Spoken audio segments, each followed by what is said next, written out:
part of me wanted to start this sermon this evening by sneaking out while Bessie was doing the reading, going around the church building, and then popping up and knocking on the door there. I've decided against that for perhaps obvious reasons, but I wanted to try and press upon you that sometimes there's a danger of over-familiarity when we read the Bible. Sometimes because we know the story, because we know the ending, sometimes it's quite boring. Have you ever watched a suspenseful film?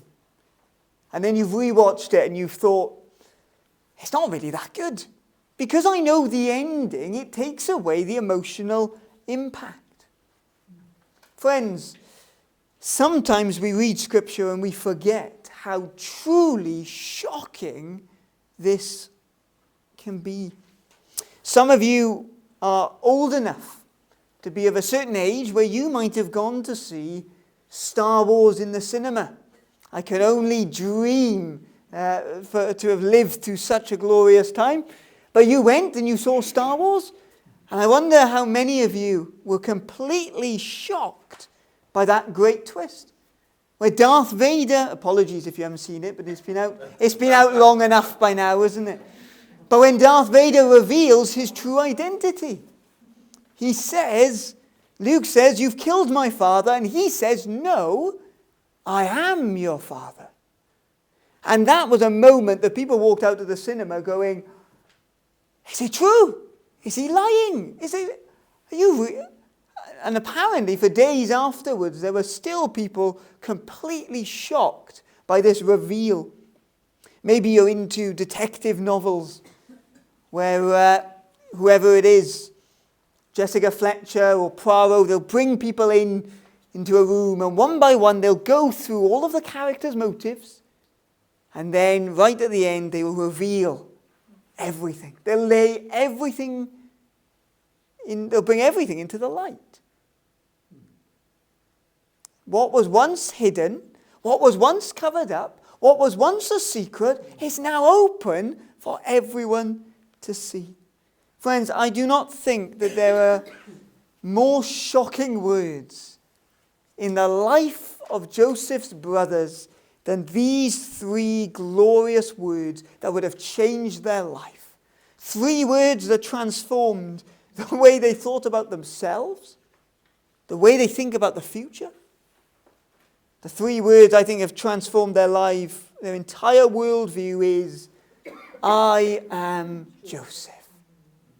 What an explosion that must have been. What a shocking moment. And this evening, what I'm going to do is all of my points are going to be things that I find quite shocking about Genesis 45. We're not going to be looking at the whole chapter this evening, but just a few things that I think are truly shocking. Things that maybe we've read so often and so frequently, we've forgotten. They're amazing. They are brilliant. They are exciting. They are beautiful truths about who our God is. And so as we go through and we see these shocking things, I just want to state the obvious. They're shocking to us. It would have been a huge surprise for Joseph's brothers. It would have been a huge surprise, I think, for even the Egyptians. It would have been a huge surprise for Jacob. But it was not a surprise to God. Throughout everything that we see in the life and the story of Joseph, God is not taken off guard by any of it. For he planned it. It was his purpose. God is the one, the great weaver, who is weaving and bringing all of this together. So friends, let us be surprised. The first thing I think we see is the surprise of life. I think that's the very first thing that we see. Joseph is satisfied that his brothers have truly changed. Because of his brothers' reactions in verse 44, in chapter 44, Joseph is amazed at how his brothers have changed and how they have responded. And it's almost like he can't keep it in. He can't hold it back anymore. He just has to let out this great truth. Verse 1 says, Joseph could not control himself before all of those who stood by him. So he cried, "Make everyone go out from me." So no one stayed with him when Joseph made himself known to his brothers. Joseph basically says, out, get out, clear the room, just everyone leave. He would have said that in Egyptian. And so the brothers would have been standing there listening to Joseph say something, and then all of a sudden everyone else leaves. Can you imagine them turning to one another, wondering, what's happening? Don't forget, Joseph has been speaking to his brothers in the Egyptian language. So the brothers would have watched as the interpreter walked out of the room. I wonder what they thought was about to happen. Whatever they thought was about to happen, I do not think for one moment they expected the truth. And so all the Egyptians are out. This is now a private family affair. Joseph is going to pour out his heart to his brothers. He's not going to pour out his heart fully to everyone that is there. The Egyptians find out later what has happened, but there is a time and a place for intimacy. There is a time and a place for sharing with one another. It doesn't mean we have to announce all of the ins and outs of our life to the entirety of the church. But Joseph gathers together his brothers, and this is what it says in verse 2. He wept aloud. He wept aloud. It just overwhelmed him, the situation he's found himself in. He wept aloud, so much so that the Egyptians heard it and the house of Pharaoh heard it. He was so moved by what was happening that even those that he sent out heard that something was going on. And so Joseph is completely overwhelmed by the situation he's going through. And maybe we need that reminder tonight, that the situations and some of what we go through sometimes just feels overwhelming. Sometimes our only response is emotion. We feel, we are made in body. And so Joseph cries, not for the first time, but Joseph cries. And it shows us that emotional responses can be godly and they can be the correct response. They can be the natural response. They can be the right response. Now, obviously, we do not want to be driven by emotion. We do not want to be, we don't want to lose control of ourselves to our emotions. We don't want to be a person that flies off the handle 1 minute and then is calm the next. Obviously, we want some degree of control, but surely what we read here is similar to what we see in Ecclesiastes, that there is a time and a season for everything, for weeping, for rejoicing, for living, for dying. There is a time in God's providence for everything. In our faith tradition as good Reformed Christians, we have a good long sermons, don't we? You probably will have tonight. But we have big long sermons. It's often used, the analogy is, as Reformed people, our sermons, they're a bit like tea towels, where you're trying to wring the text for everything that's in it. You want all the truth that God has on offer for us. As Reformed people, we take the Bible seriously. We take what it says seriously. We have a reputation for being intellectual thinkers. I don't know if they've ever visited Libanus, but that is what people think of us. They think that we are great intellectual thinkers that study the Word and think about the Word and are well taught from the Word. However, People often think that Reformed Christians have a full heart, a full head, but an empty heart. Our heads are full of what we know about Jesus Christ, but it doesn't get down to our hearts. Friends, we must have both, surely. What we know about Jesus Christ should fill and flood our souls. We should not be a people that are cold or stale. We should be a people that know the Saviour and are completely captivated by him. Love him. We should be a people that are moved by him. We must let what we know stir our hearts. One of the best books on this topic of biblical emotions is by Stuart Olliott. And the title is Something Known and Something Felt. That's the Christian faith. We must know what we know. We must know the good news about Jesus. But friends, do not let your Christianity be an intellectual Christianity. It must flood your heart. We must be an emotional people. We must be a people that are people. And so Joseph, as he makes himself known, he weeps. And he reveals himself to his brothers. And they are absolutely taken back. The second surprise we see is the surprise of mercy. The brothers hear that Joseph is alive, and how do they respond? Do they run up to him and give him a big hug?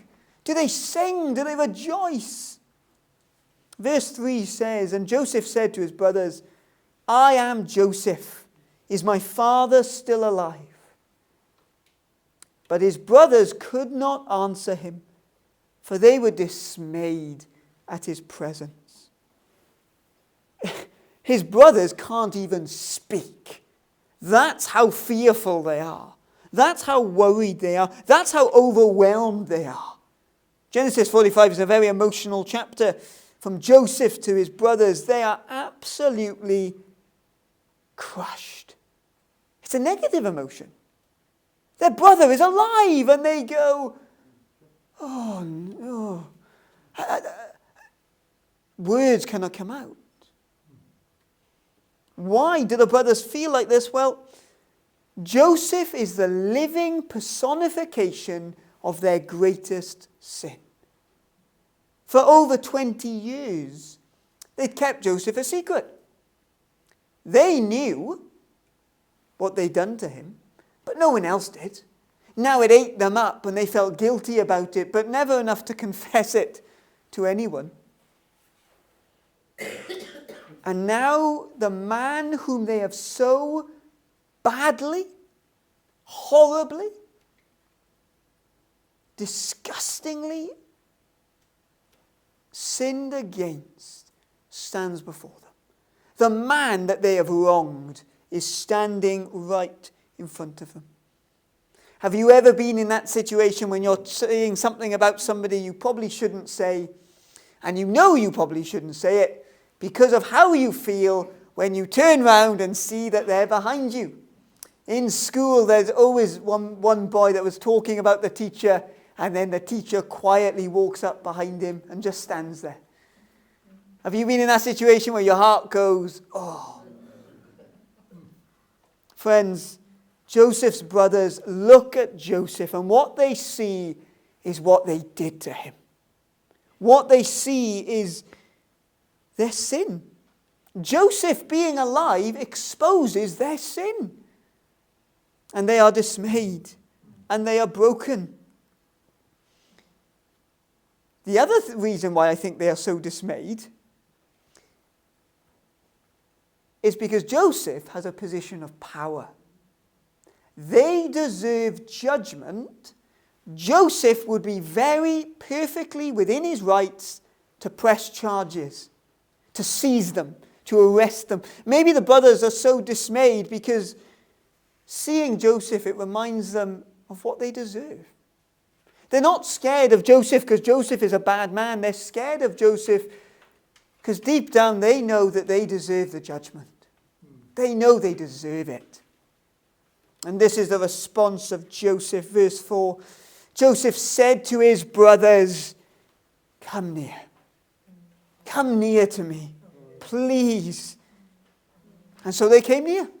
And he said, "I am your brother Joseph, whom you sold into Egypt. Come near." The brothers were not expecting such a response. The one they have hurt, the one that they planned to murder and then sold into slavery, the one they all assumed had died doing heavy labor, the one none of them ever once went looking for. This man is alive, and he says, "Come here. Bring it in. Draw near to me." Joseph's brothers do not deserve a family relationship to be renewed or restored. And yet Joseph, the one who knows their worst and deepest and vilest sin, tells them, "Come, draw near to me." Friends, this is the heart of God in action, isn't it? We're going to come to the Lord's table afterwards, and what is it that we are being called to do as we come to God's table? We are being called to come to Him, to find rest in Him, to find comfort in Him. He who knows your heart, He who knows all the wrong that you've done, He whom you have sinned against. For every sin we commit is a sin against Jesus Christ. Every sin that we commit is a rebellious act against God.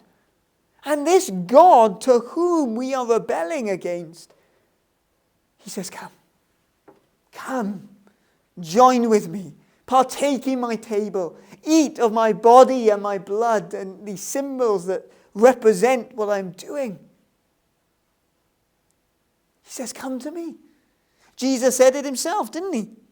"Come to me, all who labor and who are heavy laden, and I will give you rest." He didn't say, "Come you who are bold and strong and righteous. Come to me, you who've got your lives fixed." You tired this evening? You struggling to live as a Christian? You struggling in your Christian walk? You feel overwhelmed by every wind of change? Friends, Jesus says, come to Him. You sinned heavily against the Lord? He still says, come.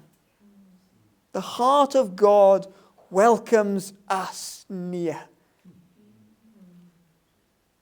Did the brothers deserve to be near their brother? No. But did they get to enjoy a repaired relationship and closeness with Joseph? Yes. Friend, this evening, do you deserve to be near Jesus? No. But because of what Jesus has done on the cross, you get to enjoy a repaired relationship and closeness with God Himself. If you are following Him, the answer is yes. Though you deserve to be turned away and judged, He says, come. Come to me. And then the third surprise that we see from these opening verses, we see the surprise of sovereignty. How did Joseph end up in Egypt? That's a simple question, isn't it? How did Joseph end up in Egypt? Well, his wicked, vile brothers sold him into Egypt. That's how he ended up there. That's half the answer. I'll give you 50%. But the full answer is far more glorious. How did Joseph end up in Egypt? Well, his brothers sold him, and it was part of God's plan. God's perfect, painful providence has led Joseph to this point. And friends, the providence of God exists in your life here today. You might not be a great Joseph. You might not be a great leader in your workplaces or in your communities. But however dull or boring your life might seem, however average you are, however routine the things of this life are, however repetitive the grinding sometimes is, we believe as Christians, God is working in our routine, in our sameness, in our situations where he has placed us. We believe that the Lord is at work. We also believe that in the most upsetting and unlikely and distressing circumstances, God has not stopped working. When your life is going well, it is in the providence and plan of God. When your life is pretty boring and normal and average and same, it's in the providence of God. When your life seems to be collapsing all around you and you have nothing to stand on, nothing to hold on to, you are in the providence of God. You are safe, you are kept, you are his. On your handout sheet, I think I limited them. I did have a bit more, but I've limited them to 8. So you can have a look at these points of providence. There's a lot more in the life of Joseph, but please do take these home and read them and see the providence of God. I'm not going to go through all 8, you'll be glad to know. But I just want to pick up 1 or 2 things that I think are really important about how we see God has worked in the life of Joseph. The first thing I want to pick up on is God's providence has permission. The end of verse 4, Joseph says, I am Joseph whom you sold into Egypt. So Joseph identifies who he is and what his brothers has done. Joseph has said, I'm Joseph and you sold me into Egypt. Joseph reminds his brothers why he's in Egypt. Really interesting point here. Joseph has not forgotten what his brothers has done to him. Joseph has not forgotten it. Joseph is not downplaying what his brothers have done to him. But Joseph has clearly had the Lord work in his heart so that he can see their sinful wickedness for what it is and still be able to say, come, draw near to me, be close to me. Joseph has not forgotten the hurt or the pain.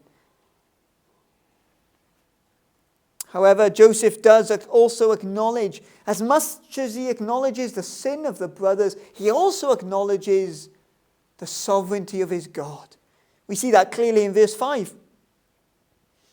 And now do not be distressed or angry with yourselves. I love that. He's not saying, right, Joseph, don't be angry with them now. Don't be angry with them. Don't be angry with them. Try and be nice. Try and be nice. You know when someone's saying something to you and you're trying to hold your tongue and you're thinking, oh, come on now. Come on. Just get through it. Don't say what you're actually thinking. Don't say what you want to say. Joseph isn't saying that. Joseph is saying it to his brothers. Don't be angry with yourselves. What a comfort that is. Don't hate yourselves for the gross sin that you have committed. Don't be angry or distressed with yourselves because you sold me here, for God sent me to preserve life. Joseph says, look, what you did is basically, it's wrong. It's terrible. It's awful. But don't dwell on what you have done. Because despite how wicked the thing that you have done is, God was behind you. As you were doing your wickedness, God was behind you saying, look, it's okay. I am going to even work sin for good. Isn't that a truly staggering thought? This wicked and vile thing, it's clearly wrong. It clearly was painful and distressing. And yet even our hurt, even our pain, God can use for good. What a tremendous thought. Romans picks up on this, doesn't it? Speaking about how he is working all things for the good of those who love him. all things. He's not just working your successes, but your pains, your sorrows, the worst hurt or pain or traumas that we have endured, even that, God is going to bring about a good outcome. Friends, there is nothing that we will go through where the Lord has stepped back and just let things happen with no plan, with no reason. We might have been victim of some wicked and cruel actions. We might have done cruel and wicked things. But in the providence and plan of God, the Lord is behind all the actions of people. And so even when his brothers have acted out in sin, the Lord has used it for good. Isn't that wonderful? Very briefly, I just want to make a statement, and you can come and have a longer chat with me later. But when I said that God's providence has permission, God is working his purposes through people, whether they like it or not. God has worked his plan through sinful brothers. Would they have wanted Joseph to be elevated to a position where they bowed down? No. That's why they were trying to kill him. And so God used them anyway to bring about what he had promised. Pharaoh. Does Pharaoh want anything to do with the Lord? Not that we can see, not that we've read anywhere in the chapters so far. He's a pagan king. He rules over a nation that are some quite horrid practices to a lot of different people. And yet, through Pharaoh, God was working.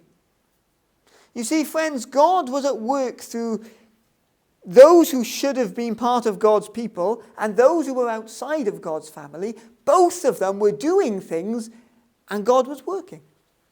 They did what they wanted to do. Of their own actions, of their own free will, of their own choices, the brothers did the desires of their heart. Potiphar's wife did the desires of her heart in trying to seek after Joseph, to have an affair with him. She was doing what she wanted. There is personal responsibility. However, isn't it such liberating news to know that God is working all things and all people and all events for spiritual good? And sometimes we don't see it, and that's okay, because we're not God, and we're not meant to see or know the things that God knows. But God is using all people and all things to do his will. The second thing I just want to draw attention to is that God's providence has placements. God places Joseph where he wants Joseph. And we see this really from very early on in the story of Joseph. Isn't it coincidental? Wasn't it lucky that when his brothers wanted to kill him, some traders just happened to be passing along the road? Wasn't that lucky for Joseph?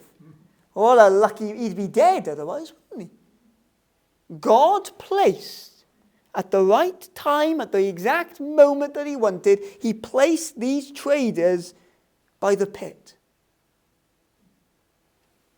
Well, isn't it lucky that Joseph got bought by such an important man? God placed Joseph in the care of Potiphar. Well, isn't it really unfortunate that Joseph ended up in prison? No. God placed Joseph in prison. Though he would not want to be there, God had use for him there. I think that's a huge truth for us to grapple with. Sometimes God places us not where we want to be, but where he wants us to be. And in prison, he just so happens, there's a lot of just so happens in Genesis, isn't there? Where he just so happens to be put in charge of the baker and the butler. And it just so transpires that they have dreams. And it just so happens that one of them returns to Pharaoh, and then Pharaoh has a dream.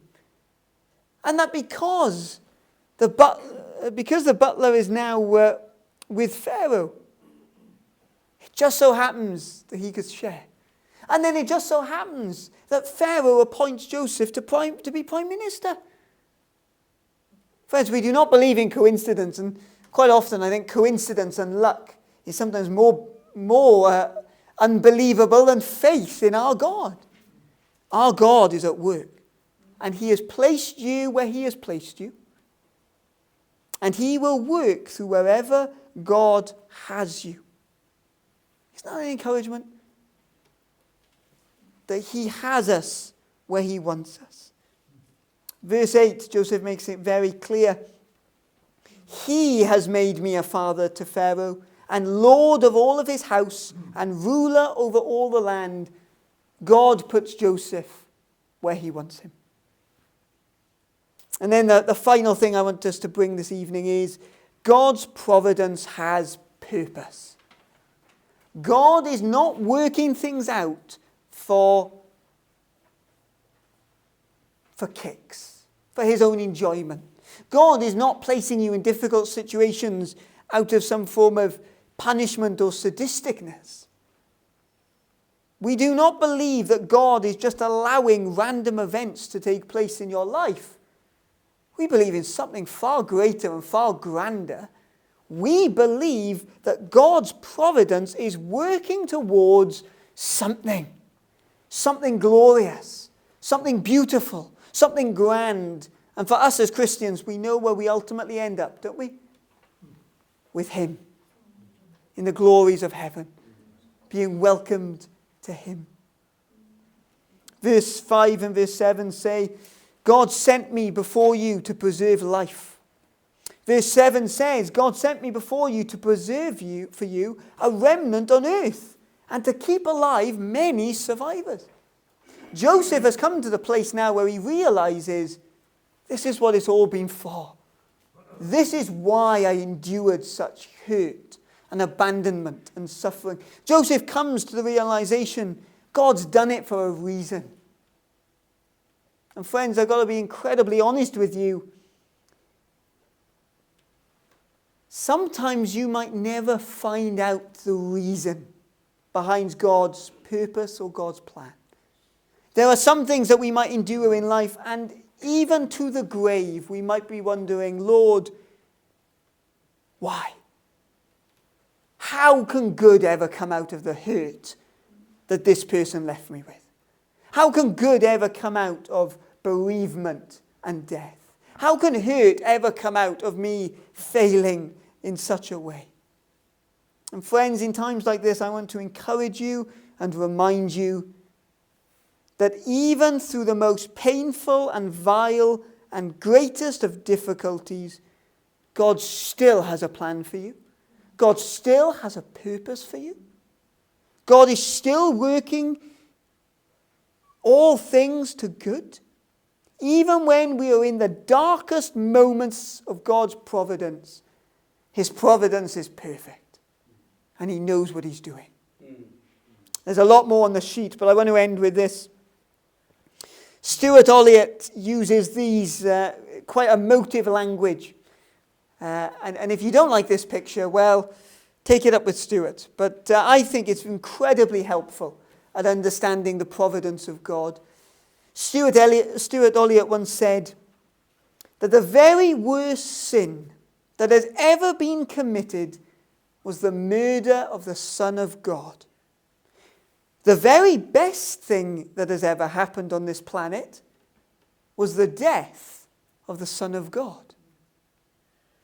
And if God can make the worst thing the best thing, then he can use your disappointments, your foolishness, even your own sinfulness to work together for good. Friends, do you need that reminder today? Whether you're high on a mountain and life is going well, whether you're stuck in a valley of despair, do you need that reminder here today that God's sovereignty is surprising? Because it's always at work. It's always glorious. It's always good. And friends, he is working in your life. He is sovereign over what's happening, and he is leading to himself, to his wonderful home above.